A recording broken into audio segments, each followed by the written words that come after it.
வெளிநாட்டு வேலை வாய்ப்பு மட்டுமில்லாம ஒரு நிறுவனம் அமைத்து அங்க தொழில் தொடங்குவது நல்லதா, இல்ல வேலை வாய்ப்பு தான் சரியான வழி? வேலைக்கும் வியாபாரத்துக்கும் ஒரே ஒரு வித்தியாசம் தான். வேலைக்கு போனீங்கன்னா அது வந்துட்டு நம்ம வேலை பார்த்துட்டே இருப்போம். பிஸ்னஸ் அப்படின்றது நீங்க ராஜாவாயிருவீங்க, எதை பத்தியும் கவலைப்பட தேவையில்ல. அனைத்து நஷ்டமும் கஷ்டமும் உங்களுக்கு மட்டுமே வரும். இப்ப நம்ம ஒரு நிறுவனம் அமைக்கணும், வெளிநாட்டுல அமைக்கணும்னா அரசுடைய உதவி என்னென்ன கிடைக்கப்படுது பொதுவா? எந்த அரசாங்கத்துக்கு? அந்த சம்பந்தப்பட்ட அரசாங்கம் சரி, இந்திய அரசாங்கம் வழியாவும். இந்திய அரசாங்கம் வழியாக ஒரு தொகை எடுத்துட்டு போனா அதை எப்படி கொண்டு போனோம், இன்வெஸ்ட் பண்ணணும், அதை எப்படி ப்ராப்பரா கொண்டு போகணும்? அது இன்வெஸ்ட் பண்ணணும் அப்படின்னா நம்மளுடைய வங்கியிலிருந்து அந்தந்த நாடுகளுக்கான நேஷனல் வங்கி, இங்க நம்ம ரிசர்வ் பேங்க்னு சொல்ற மாதிரி ஒவ்வொரு நாட்டிலேயும் நேஷனல் வங்கி இருக்கு. அந்த நேஷனல் வங்கிக்கு நீங்க டைரக்டா இது பண்ணிக்கலாம். அது இல்லாமல் நீங்கள் தொழில் தொடங்குவதற்கு அனைத்து வித சப்போர்ட்டும் நம்ம export import bank of India அப்படின்னு இந்திய அரசாங்கம் வச்சிருக்காங்க. அதோட ஹெட் ஆஃபீஸ் பாம்பேல இருக்கு. அவங்கள சென்னையில ஒரு பிரான்ச் இருக்குது. நீங்க அவங்கள அணுகுனீங்கனாலே வெளிநாட்டுல வந்துட்டு எப்படி நீங்க இன்வெஸ்ட் பண்ணலாம், என்னென்ன தொழிலுக்கு எந்தெந்த நாடுகள்ல இன்வெஸ்ட் பண்ணலாம் அவங்களுமே உங்களுக்கு. ஒரு கேள்வி வராதா, நீங்க இந்தியாவிலே இவ்வளவு இருக்க வாய்ப்பு இருக்கு, நீ போய் வெளிநாட்டுல முதலீடு பண்றேன், ஏன் முதலீடு பண்றேன்னு ஒரு கேள்விலாம் வருமா? கேள்வி அப்படின்றது பாத்தீங்கன்னா, வெளிநாட்டுல நீங்க வியாபாரம் பார்க்கும் பொழுது இந்தியாவுக்கு அது நல்லது, வருமானம் தான். அந்நிய செலாவணி கூட வரும்போது டாலர் எக்ஸ்சேஞ்ச் எல்லாமே வந்துட்டு இந்தியா ஸ்ட்ராங்கா இருக்கும். இந்திய அரசாங்கமும் சரி, நம்ம தமிழக அரசாங்கமும் சரி, வெளிநாட்டு முதலீட்டாளர்களையும் வரவேற்கிறார்கள். நமது வியாபாரிகளையும் வெளிநாட்டுல போய் முதலீடு செய்யறதுலையும் விருப்பப்படுறாங்க. ஒரு சவால்னா எதை நினைக்கிறேன்? சவால் அப்படின்னு பாத்தீங்கன்னா, இன்றைய இளைஞர்கள் வந்துட்டு பொறுமை அப்படின்றதே கிடையவே கிடையாது, பேஷன்ஸ். ஏன்னா இப்ப நான் தொழில் ஆரம்பிச்சு 2015 ஆரம்பிச்சு என்ன பண்றோன்னே தெரியாம வந்துட்டு ஒரு இடத்துல போய் ஒரு ஸ்டேஜ்ல நிக்கிறோம். நின்னதுக்கு அப்புறம் ஸ்ட்ராட்டஜியை மாத்தலாமே அப்படின்னு சொல்லி ஸ்ட்ராட்டஜி மாத்தி மேன் பவர் கன்சல்டன்சி லைசன்ஸ் வாங்கின கையோட வந்துட்டு கொரோனாவும் கூட வந்துருச்சு. அப்ப எங்க தொழிலை பொறுத்த வரைக்கும் அது பிசினஸ் கன்சல்டன்சியா இருந்தாலும் சரி, வெளிநாட்டுக்கு வேலைக்கு ஆள் இருந்தாலும் விமானம் வேணும். அந்த விமான போக்குவரத்தே இல்லாதப்ப என்ன பண்றது? அப்ப என்ன அப்படின்னா, எல்லாருமே நம்ம தொழில ஆரம்பிக்கலாம். தொழிலா இருந்தாலும் சரி, கல்யாணமா இருந்தாலும் சரி, ஃபர்ஸ்ட் 3 வருஷம் கஷ்டம். அந்த 3 வருஷத்தை தாண்டிட்டீங்கன்னா ஜெயிச்சிருவீங்க. அந்த 3 வருஷம் தாண்டின பிறகும் இந்த இடத்துல உங்களுக்கு எப்படி சொல்லலாம்னா, ஒரு நல்ல நண்பர்கள், உதவி செய்யக்கூடிய நண்பர்கள், பழக்க வழக்கம் வேற, நண்பர்கள் வேற. பழக்கம் நம்ம எல்லாரிடமும் பழகலாம், எந்த பிரச்சனை இல்லை. ஆனா நண்பர்கள், நீங்க கேட்ட உடனே உங்களுக்கு உதவி செய்யக்கூடிய நண்பர்கள். ஏன்னா இன்னைக்கு வியாபாரத்துல தோத்து போறதுக்கு பெரிய காரணமே கடன் வாங்குறதுதான், கடன் வட்டி. அது இல்லாமல் உங்களை வந்துட்டு சப்போர்ட் பண்ணணும், உங்க ஃபேமிலியும் சப்போர்ட் பண்ணணும். நீங்க நல்லா வேலை பார்த்துட்டு இருக்கும் போது நான் திடீர்னு பிசினஸ் பண்றேன்னா நிச்சயமா எந்த ஃபேமிலியும் சப்போர்ட் பண்ண மாட்டாங்க. ஸோ எனக்கு ஒரு நல்ல ஃபேமிலி சப்போர்ட் இருந்தது. அதே மாதிரி இன்றைய இளைஞர்களுடைய மனநிலையும் வந்துட்டு எப்படி இருக்கு அப்படின்னா, வந்துட்டு பெத்தவங்களா இருந்தாலும் அவங்க மத்தவங்க, பெத்தவங்கள்ட்ட வந்துட்டு ரைட் ராயலா என்ன பெத்துட்டு நீ தான் பண்ணணும், அந்த ஒரு மென்டாலிட்டி வந்துட்டு இன்றைய இளைஞர்களுக்கு ஜாஸ்தியா இருக்குது. உங்களுடைய உழைப்பு, உங்களுடைய போக்கஸ், பெற்றோர்களிடமிருந்து ஒரு நல்ல விஷயங்களை மட்டும் எடுத்துட்டு யாரையுமே எதிர்பார்க்காமல் உங்களுடைய இலக்கை நோக்கி போனாதான் வந்துட்டு இன்னைக்கு ஜெயிக்க முடியும். ஆனா பெற்றோர்களுமே இன்றைய சூழ்நிலையில என்ன பண்றாங்க, வீட்டுல எல்லாருமே ஒரே பிள்ளை, என் பிள்ளைக்கு நான் பண்றேன்னு அந்த பிள்ளைய மட்டும் கெடுக்கல, நாட்டையும் சேர்த்து கெடுத்துறாங்க. ஆமா, கெடுத்துறாங்க. அப்ப வந்துட்டு ஒரு ஹை போக்கஸ்ட கன்சிஸ்டன்சி ஜெயிக்கணும் அப்படின்னா போக்கஸ்ட, அதாவது என்ன இன்னைக்கு வந்துட்டு நம்ம நிறுவனம் ஒண்ணும் இல்லாம ஒரு சின்ன நிறுவனமா இருக்கலாம், நாளைக்கு வந்துட்டு ஒரு மைக்ரோசாஃப்ட் லெவல்ல இல்ல ஒரு alibaba.com ஜாக்மா லெவல்ல வந்துட்டு நீங்க திங்க் பண்ணீங்கன்னாதான் அந்த லெவல்ல நோக்கி நீங்க போக முடியும். ஆனா வந்துட்டு இன்னைக்கே நான் தொழில் ஆரம்பிச்சு நாளைக்கே நான் கோடீஸ்வரன் ஆகணும் அப்படின்றது வந்துட்டு வாய்ப்பு கிடையாது. அது இன்றைய இளைஞர்கள் அது ஒண்ணு. இரண்டாவது வந்துட்டு அடிமை, அதாவது மொபைலுக்கு அடிமை ஆயிட்டது. மற்றபடி அதாவது இதுக்கு முந்தைய காலத்துல பாத்தீங்கன்னா வந்துட்டு வேற ஒரு தீய பழக்கங்களுக்கு அடிமையா இருந்தாலுமே, இன்றைய இளைஞர்கள் ஃபுல்லா வந்துட்டு இந்த ரீல்ஸ், ஷார்ட்ஸ், அந்த மாதிரி வீடியோஸ் போடுறத தமிழ் சோசியல் மீடியால இருக்காது. ஆமா சார், நிறைய தமிழ் அமைப்புகளோட உங்களுக்கு மிகப்பெரிய நெருங்கிய தொடர்பு இருக்கு. அதுவும் இல்லாம எத்தியோப்பியாவில் பல நிகழ்ச்சிகள் நடத்துறீங்க. வருங்காலங்களில் தமிழர்களை ஒன்றிணைக்கக்கூடிய ஒரு மிகப்பெரிய நிகழ்வு நடத்துற ஒரு திட்டம் எதுவும் வைத்திருப்பதாக கேள்விப்பட்டேன். என்ன நினைச்சிருக்கீங்க? இப்ப அதாவது சமீபத்துல வந்துட்டு வியட்நாம்ல வந்துட்டு உங்க நியூஸ் 7 சேனல்ல கூட காமிச்சிருப்பீங்க, ஒரு தமிழ் மாநாடு நடந்துச்சு. உலக தமிழ் மாநாடு. அது அதோட கண்டினியூஷனா ஆப்பிரிக்கால பண்ணா நல்லா இருக்கும். அது எத்தியோப்பியான்றது வந்துட்டு கிழக்கு ஆப்பிரிக்காவோட நுழைவாயில்னு வச்சுக்கலாம் நீங்க எத்தியோப்பியாவை.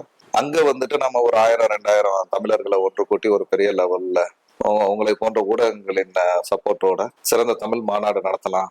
இல்ல, தமிழ் மாநாடுன்றது 1000 பேர் 2000 பேர் கூடுவது மட்டும் இல்லாம அதனால என்ன ஒரு விஷயமா முன்னெடுத்த முடியும், என்னென்ன விஷயங்கள் அல்லங்க நீங்க பிரசன்ட் பண்ண போறீங்க, திட்டம் வச்சிருக்கீங்க? நம்ம மத்திய அரசாங்கம் பாத்தீங்கன்னா மினிஸ்ட்ரி ஆஃப் ஆயுஷ் மூலமா உலகம் எங்கும் யோகா கத்து தராங்க. ஆமா, யோகா கத்து தராங்க. யோகா அப்படின்றது வந்துட்டு நம்ம பிசிக்கல் கவுன்சிலிங், அது மாதிரி மென்டல் கவுன்சிலிங் வந்துட்டு 2000 ஆண்டுகளுக்கு முன்னாடியே நம்ம திருவள்ளுவர் வந்துட்டு எழுதியிருக்காரு. அந்த திருக்குறள், அதாவது தமிழ் மொழி அப்படின்றது வந்துட்டு ரொம்ப கம்மியாயிட்டே வருது. இப்ப நான் பேசும்போதே நிறைய ஆங்கில வார்த்தைகள் தான் என்ன நம்ம பேசுறோம். நம்ம ஆங்கில வார்த்தைகள் கலக்காம பேசவும் முடியாது. அப்ப அந்த திருக்குறளில் கூறப்பட்ட நல்ல கருத்துக்கள் உலகம் ஃபுல்லா இருக்க அனைவருக்கும் போய் சேர வேண்டும். ஏன்னா இது உலக பொதுமுறை. திருக்குறளை வந்து அந்த மாநாடு மூலம் கொண்டு போவாங்க. உலக பொதுமுறை. அந்த மாநாடு மூலமா என்ன பண்ணலாம்னா, எல்லா நாட்டில இருக்கும் இந்திய தூதரகம் மூலமா வாரம் வந்துட்டு அந்தந்த நாட்டு மக்களுக்கோ இல்ல அந்தந்த நாட்டு ஸ்கூலுக்கோ நம்ம இந்திய தூதரகம் மூலமா சென்று நம்ம திருக்குறளை வந்துட்டு உலகம் ஃபுல்லா அவங்களுடைய மொழியிலேயே கூட மொழிபெயர்த்து தமிழனுடைய ஒரு சிறப்பை வந்துட்டு வெளியில கொண்டு வரலாம். திருக்குறள் இல்லாத விஷயம் இல்ல, அதுக்கு எல்லா நாடுகளும் கொண்டு போறது, தூதரகம் வழியா கொண்டு போற நல்ல விஷயம் தான். ஆனா ஒரு வியாபாரியா, ஒரு வணிக ரீதியா நான் ஒரு மாநாட்டில் கலந்துக்கும் போது திருக்குறள் மட்டும் இல்லாம எனக்கு என்ன விஷயங்கள் கிடைக்கும்? இது நான் இப்ப சொன்னது நம்ம தமிழை பற்றியும் தமிழ் இனத்தை பற்றியும். வியாபாரம் அப்படின்னு வரும் பொழுது வந்துட்டு பாத்தீங்கன்னா நிச்சயமாக அந்த ஒரு மாநாடு நடக்கும் பொழுது இது ஒரு தமிழ் சார்ந்த மாநாடு. அப்ப அந்த தமிழ் இனத்தை சேர்ந்து வெவ்வேறு துறையில் உள்ளவர்கள் வருவாங்க. அது வியாபாரியா இருக்கலாம், இல்ல ஒரு அரசாங்க அதிகாரியா இருக்கலாம், இல்ல ஒரு பிரைவேட்ல வந்துட்டு ஒரு பெரிய லெவல்ல வேலை பார்க்கணும். அப்ப அவங்க எல்லாம் சேர்ந்து ஒன்றிணைந்து செயல்படும் பொழுது நிச்சயமா வந்துட்டு அங்க ஒரு நிறைய exchange of ideas, growth of business நிறைய நடக்கும். அதுக்கான ஒரு முன்னேற்பாடா ஆப்பிரிக்கா அப்படின்னு வரும் பொழுது பாத்தீங்கன்னா 55 நாட்டிலையுமே எப்படி பாத்தீங்கன்னாலும் ஒரு 5 லட்சம் 10 லட்சம் இந்தியர்கள் இருப்பாங்க. அதுல ஒரு 2 லட்சம் பேரா தமிழர்கள் இருப்பாங்க. வெளிநாட்டு வேலை வாய்ப்பு மட்டுமில்லாம ஒரு நிறுவனம் அமைத்து அங்க தொழில் தொடங்குவது நல்லதா, இல்ல வேலை வாய்ப்பு தான் சரியான வழி? வேலைக்கும் வியாபாரத்துக்கும் ஒரே ஒரு வித்தியாசம் தான். வேலைக்கு போனீங்கன்னா அது வந்துட்டு நம்ம வேலை பார்த்துட்டே இருப்போம். பிசினஸ் அப்படின்றது நீங்க ராஜாவாயிருவீங்க, எதை பத்தியும் கவலைப்பட தேவையில்ல. அனைத்து கஷ்டமும் உங்களுக்கு மட்டுமே வரும். இப்ப நம்ம ஒரு நிறுவனம் அமைக்கணும், வெளிநாட்டுல அமைக்கணும்னா அரசுடைய உதவி என்னென்ன கிடைக்கப்படுது பொதுவா? எந்த அரசாங்கத்துக்கு? அந்த சம்பந்தப்பட்ட அரசாங்கம் சரி, இந்திய அரசாங்கம் வழியாவும். இந்திய அரசாங்கம் வழியா ஒரு தொகையை எடுத்துட்டு போனா அதை எப்படி கொண்டு போனோம், இன்வெஸ்ட் பண்ணணும், அதை எப்படி ப்ராப்பரா கொண்டு போகணும்? அது இன்வெஸ்ட் பண்ணணும் அப்படின்னா நம்மளுடைய வங்கியிலிருந்து அந்தந்த நாடுகளுக்கான நேஷனல் வங்கி, இங்க நம்ம ரிசர்வ் பேங்க்னு சொல்ற மாதிரி ஒவ்வொரு நாட்டிலயும் நேஷனல் வங்கி இருக்கு. அந்த நேஷனல் வங்கிக்கு நீங்க டைரக்டா இது பண்ணிக்கலாம். அது இல்லாமல் நீங்கள் தொழில் தொடங்குவதற்கு அனைத்து வித சப்போர்ட்டும் நம்ம export import bank of India அப்படின்னு இந்திய அரசாங்கம் வச்சிருக்காங்க. அதோட ஹெட் ஆஃபீஸ் பாம்பேல இருக்கு. அவங்கள சென்னையில ஒரு பிரான்ச் இருக்குது. நீங்க அவங்கள அணுகுனீங்கனாலே வெளிநாட்டுல வந்துட்டு எப்படி நீங்க இன்வெஸ்ட் பண்ணலாம், என்னென்ன தொழிலுக்கு எந்தெந்த நாடுகள்ல இன்வெஸ்ட் பண்ணலாம் அவங்களுமே உங்களுக்கு ஒரு கேள்வி வராதா? நீங்க இந்தியாவிலே இவ்வளவு இருக்க வாய்ப்பு இருக்கு, நீ போய் வெளிநாட்டுல முதலீடு பண்றேன், ஏன் முதலீடு பண்றேன்னு ஒரு கேள்விலாம் வருமா? கேள்வி அப்படின்றது பாத்தீங்கன்னா வெளிநாட்டுல நீங்க வியாபாரம் பார்க்கும் பொழுது இந்தியாவுக்கு அது நல்லது. வருமானம் தான். அந்நிய செலாவணி கூட வரும்போது டாலர் எக்ஸ்சேஞ்ச் எல்லாமே வந்துட்டு இந்தியா ஸ்ட்ராங்கா இருக்கும். இந்திய அரசாங்கமும் சரி, நம்ம தமிழக அரசாங்கமும் சரி வெளிநாட்டு முதலீட்டாளர்களையும் வரவேற்கிறார்கள். நமது வியாபாரிகளையும் வெளிநாட்டு போய் முதலீடு செய்யறதுலையும் விருப்பப்படுறாங்க. ஒரு சவால்னா எதை நினைக்கிறேன்?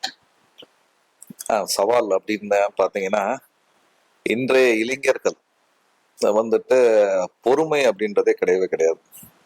பேஷன்ஸ். ஏன்னா இப்ப நான் தொழில் ஆரம்பிச்சு 2015 ஆரம்பிச்சு என்ன பண்றோன்னே தெரியாம வந்துட்டு ஒரு இடத்துல போய் ஒரு ஸ்டேஜ்ல நிக்கிறோம். நின்னதுக்கு அப்புறம் ஸ்ட்ராட்டஜியை மாத்தலாமே அப்படின்னு சொல்லி ஸ்ட்ராட்டஜி மாத்துறோம். மாத்தி மேன் பவர் கன்சல்டன்சி லைசன்ஸ் வாங்கின கையோட வந்துட்டு கொரோனாவும் கூட வந்துருச்சு. அப்ப எங்க தொழிலை பொறுத்த வரைக்கும் அது பிசினஸ் கன்சல்டன்சியா இருந்தாலும் சரி, வெளிநாட்டுக்கு வேலைக்கு ஆள் இருந்தாலும் விமானம் வேணும். விமானம் வேணும். அந்த விமான போக்குவரத்தே இல்லாதப்ப என்ன பண்றது? அப்ப என்ன அப்படின்னா எல்லாருமே நம்ம தொழில ஆரம்பிக்கிறோம். தொழிலா இருந்தாலும் சரி, கல்யாணமா இருந்தாலும் சரி, ஃபர்ஸ்ட் 3 வருஷம் கஷ்டம். அந்த 3 வருஷத்தை தாண்டிட்டீங்கன்னா ஜெயிச்சிருவீங்க.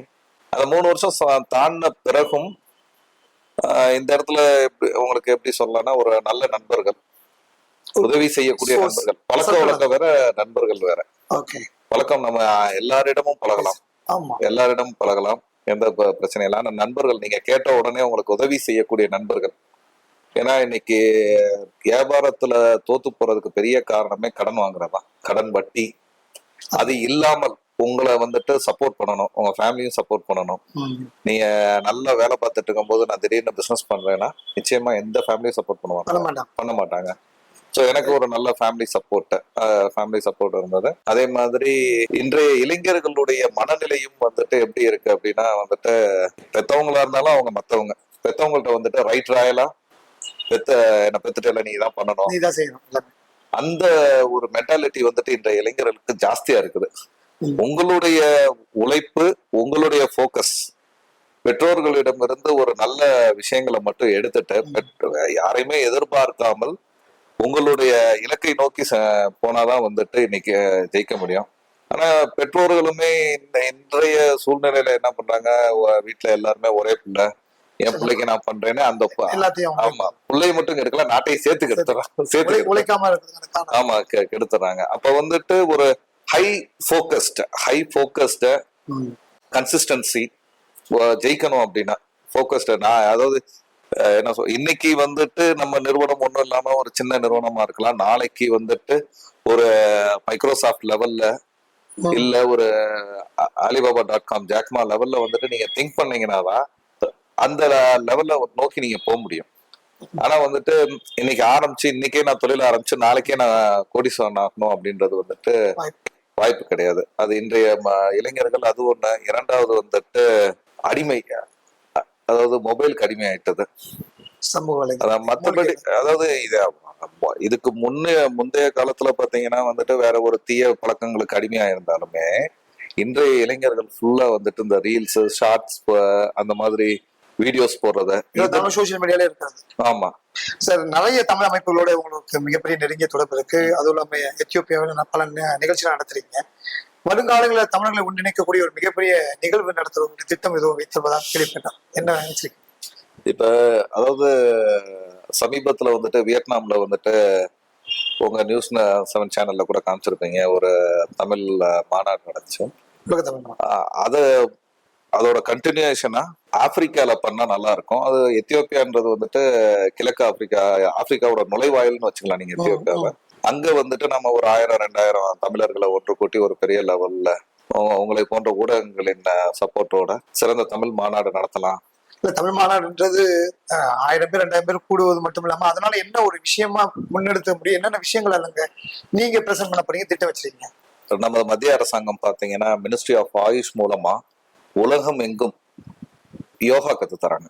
ஆமா, யோகா கத்து தராங்க. யோகா அப்படின்றது வந்துட்டு நம்ம பிசிக்கல் கவுன்சிலிங், அது மாதிரி மென்டல் கவுன்சிலிங் வந்துட்டு 2000 ஆண்டுகளுக்கு முன்னாடியே நம்ம திருவள்ளுவர் வந்துட்டு எழுதியிருக்காரு. அந்த திருக்குறள், அதாவது தமிழ் மொழி அப்படின்றது வந்துட்டு ரொம்ப கம்மியாயிட்டே வருது. இப்ப நான் பேசும்போதே நிறைய ஆங்கில வார்த்தைகள் தான் என்ன நம்ம பேசுறோம், நம்ம ஆங்கில வார்த்தைகள் கலக்காம பேசவும் முடியாது.